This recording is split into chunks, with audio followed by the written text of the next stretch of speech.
was mean-spirited and un-American. I noticed Chuck Schumer yesterday with fake tears. I'm going to ask him who was his acting coach, because I know him very well. I don't see him as a crier.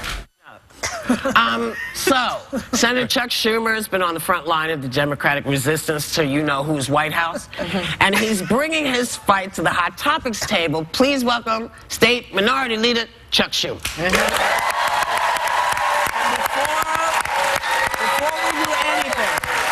Before we do anything, you haven't really responded to that remark, so we just wanted to, in case. Just in case. You know, you start to tear up, because you never know. You know, is there anything you want to tell him now?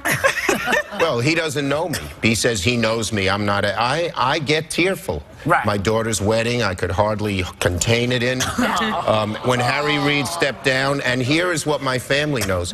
Who remembers the movie Free Willy? Yeah. Oh, I love that movie. When Free Willy escaped, I was taking my daughters to the movie, 8 and 4, and when he escaped, I started to cry, and they ran out of the theater. They were so embarrassed. Trump's got it all wrong, and seriously, I care about immigration. My middle name is Ellis, named after Uncle Ellis for Ellis Island. Yeah.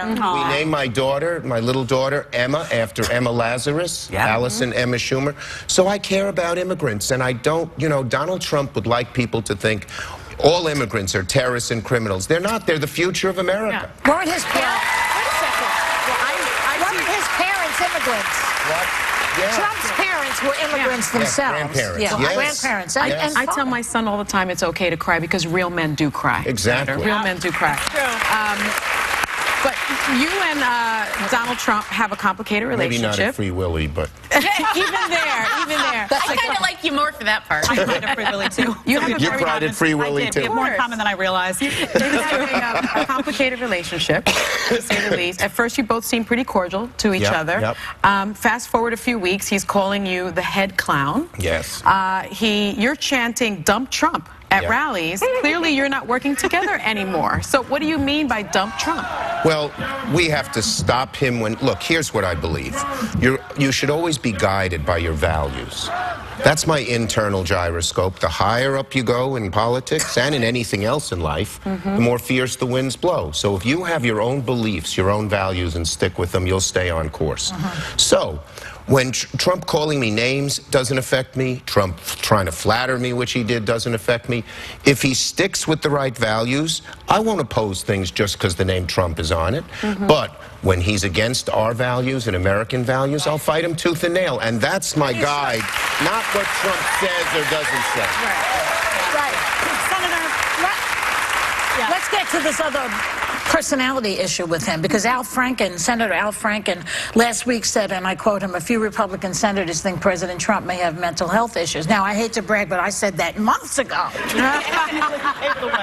And I got a lot of flack from Bill O'Reilly saying I was being disrespectful, but now everybody's wondering about it. Do you share his concerns? Let me put it like this. When you talk to Republicans quietly, you know, in the cloakroom, in the gym, they are having real problems with him. Now, very few, John McCain to his credit, but very few have had the courage to oppose him, even though they know he's doing a lot of things that are against what America is all about. What are they afraid of? Well, they're party loyalists. He's given them a Supreme Court nominee that they want. But my prediction is he keeps up on this path, which is likely. I don't think he'll change. Within 3-4 months, you're going to see a whole lot of Republicans breaking with him. I hope so. And that's the salvage of America. I hope so. That is the hope of America.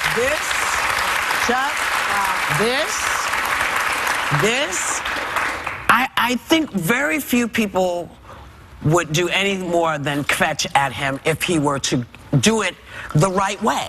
Do you know what I mean? If you do things the right way, then we can have a dialogue and disagree as we do. But the minute you veer off into some insane place, when you put people in charge who truly don't know what they're doing, I have questions to the Republicans. Why would you allow all of this? So is the Republican happier because he's got a Supreme Court nominee? Is that more important than what the Constitution stands for? You're right, Whoopi. I was so disappointed. So many of the cabinet was the worst cabinet I've ever seen in the history of America. Wow. First, Donald Trump. Yeah. Donald Trump campaigned on cleaning up Wall Street and getting the special interests in swamp out of the cabinet. Yeah. We call his cabinet the swamp cabinet, billionaires and bankers. Right. Totally against what he campaigned on. Some of these people, Donald Trump got up and said, I am not going to cut Social Security, Medicare, or Medicaid. Two of his top cabinet nominees have made their career of cutting Medicare, Medicaid, and one of them Social Security.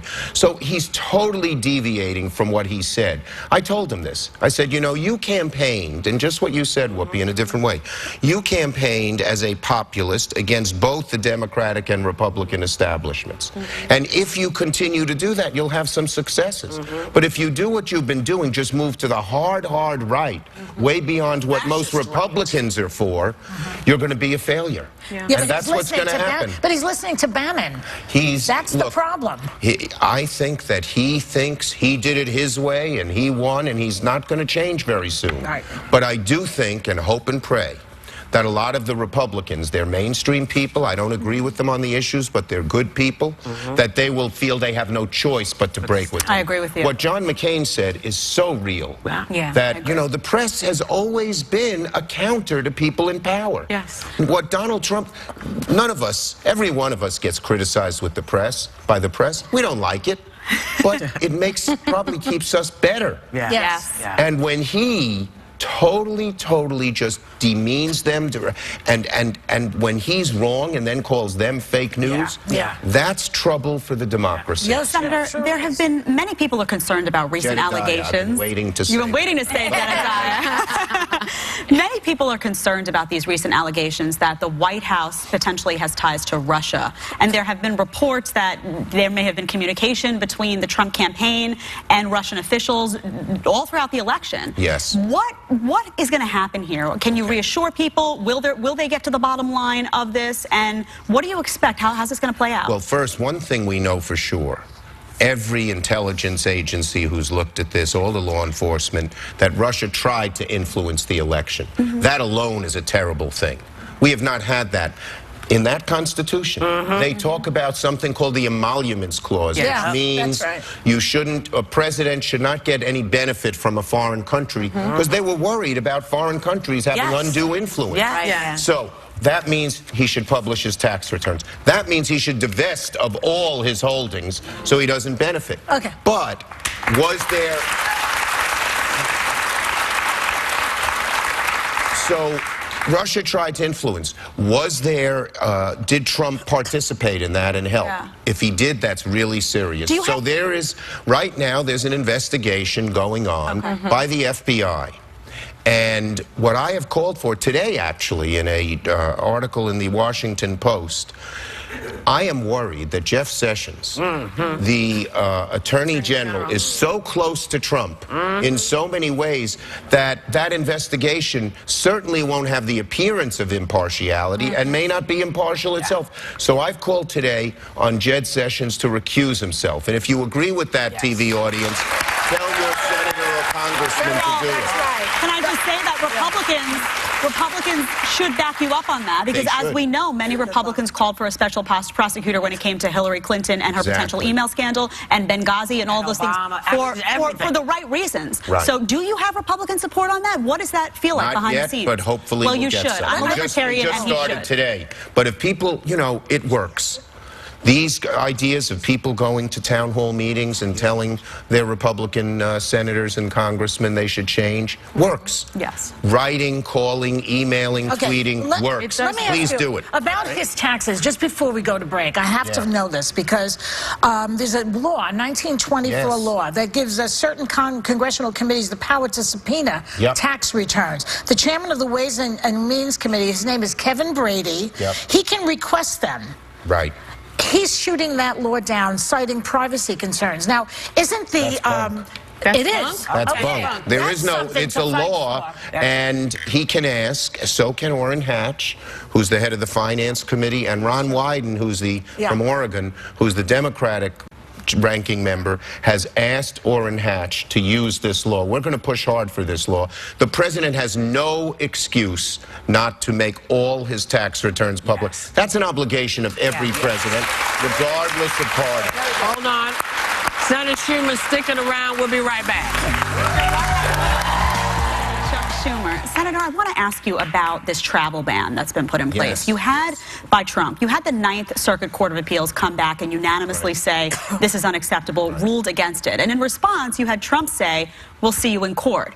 Now I'm hearing that an executive order may be in the works. What are you hearing in terms of what he's going to do on this issue? They're in such a mess because they did this so quickly that it just didn't meet any kind of muster, constitutional or legal. And here's the interesting thing about it. If you really want to stop terrorism, they're looking in the wrong place. Those 7 countries, not a single person has been convicted of terrorism. We've been told. But there's something, and this is a little complicated, called the Visa Waiver Program. Friendly countries, if you come from a friendly country, you can get in here. France, Belgium. But those countries now are loaded with terrorists. So if a terrorist wanted to come into the United States, they wouldn't go through the refugee program in Syria, which takes 2 years.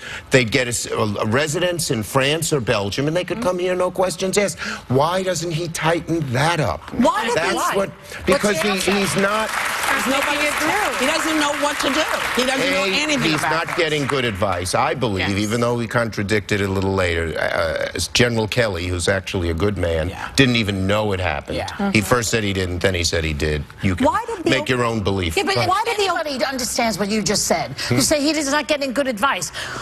Anybody understands that they're in Brussels, they can come here. Why doesn't he understand that? He's in charge. The other reason that people think is he wanted to do what he said all along and what Rudy Giuliani said it was, a Muslim ban. That's right. Can I ask you, though, because why did the Obama Which is unconstitutional. One point that's brought up a lot, and I've brought this up, maybe you can add some. Why did the Obama administration flag those 7 countries as potentially problematic? Because I looked at it and I said, well, maybe President Trump is following up on that. Yeah, Can you explain that a little bit? It's a great question, Jedediah. What it was those 7 countries, people would have dual visas. From Syria and from France. And they tightened up the vetting, but they didn't make a ban. Tightening up vetting, fine. Banning people because of their religion, wrong. Unconstitutional. Unconstitutional. Well, let's talk about the Supreme Court. President Trump has nominated Judge Neil Gorsuch, and you had said you were disappointed in that. Very. Can you explain that? Yes. So now I asked Judge Gorsuch simple questions that he should answer. The American people should know someone of this power and importance's views. I asked him, for instance, did he agree with the conservative columnist who said Trump was wrong to criticize judges? Remember, he said to the judges who did that, you'll be responsible for terrorism. He called one of them a so-called judge. That goes against our whole way of making laws and respect for the branches of government. He wouldn't say so. I asked him, would a Muslim ban? This, not what Trump proposed, if you want to get into the argument, but would a Muslim ban be unconstitutional? He wouldn't answer. And I sat there with an eerie feeling. John Roberts was just like Gorsuch, very smart, very presentable, looks like an outstanding lawyer. And I asked him questions, and he wouldn't answer them. Then when he got on the court, he was what the right calls an activist judge, but he was an activist judge from the right.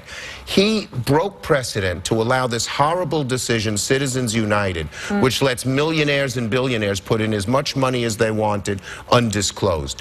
He eviscerated the Voting Rights Act. Voting is fundamental. They're about to, until Justice Scalia died, eviscerate unions. So what Roberts did was change the structure of America away from the average person and towards the very powerful. I am worried Gorsuch would do the same thing. So he should answer these questions. So why don't the Democrats do to Gorsuch what the Republicans did to Merrick Garland and just not That's a great question, because they're in charge. In other words, we can't, if we were in charge, we could do what they said. I'm not saying we should, but that we could not bring them up for a vote. But they were in charge with Garland, so they didn't bring him up. The right of the majority leader, not minority leader, is to put something on the floor. But we'll have 60 votes. They need 60 votes. And I believe it's going to, if Gorsuch keeps it up, he's going to have a very rough road to hoe to get those 60 I votes. hope so, because some of the things that he's proposing in terms of, you know, I love everybody to have their own religious beliefs. Sure. And that's what the nation was founded on. You believe bet. what you believe. That's what you Right. do. But when someone comes up and says, you know, you have to believe like I believe, I go back to this. This says you don't get to do that. Freedom of religion. Yeah. Freedom of religion. And no one in the government can tell you what your religion is. Which is what America, that's what people died for. Yes. So how come they don't? So where's the disconnect? The Where Democrats don't really have much power. Well, at we this have enough. point. If we have enough to block Gorsuch, we have enough. Really? Yes. You see, that's people ask, do Democrats have power? Are we in charge? No, which means we can't set the agenda. McConnell can do that. Yeah. But we can block lots of Oppose. things, like, for instance, the Affordable Care Act, which originally everyone said they want to get rid of. Now, when they see what they're getting rid of, 20 million people covered, pre-existing condition. A mom or dad has a kid with cancer, the insurance company says, we're not going to cover you because your kid has cancer. It costs too much, and they watch their kids suffer. All these things people want. Yeah. Right. And so now people are for it because no Democrat has cooperated with the Republicans, from the most liberal, like Bernie Sanders, to the most conservative, like Joe Manchin. They're stuck. They're not going to be able to repeal it, in my opinion. Well, so we do have some power. We have to use it smartly and wisely, Yeah. but we do. And I tell people, I'm ready for the fight. You know? I'm sorry that it has to be a fight. Well, I'm sorry that it me has too, to be a but fight. always a fight. that's But the it's situation. well, we're in. no, it's not always a fight. It's a disagreement 99% of Yeah. the time. It's not always a fight. This is a fight. This is going to get ugly and nasty, but this is an ugly, nasty Already. that we need because it's our Constitution and our country that we're fighting for. Thank you, Right. Chuck Schumer. We love you. You come back anytime, anytime. We'll be right back.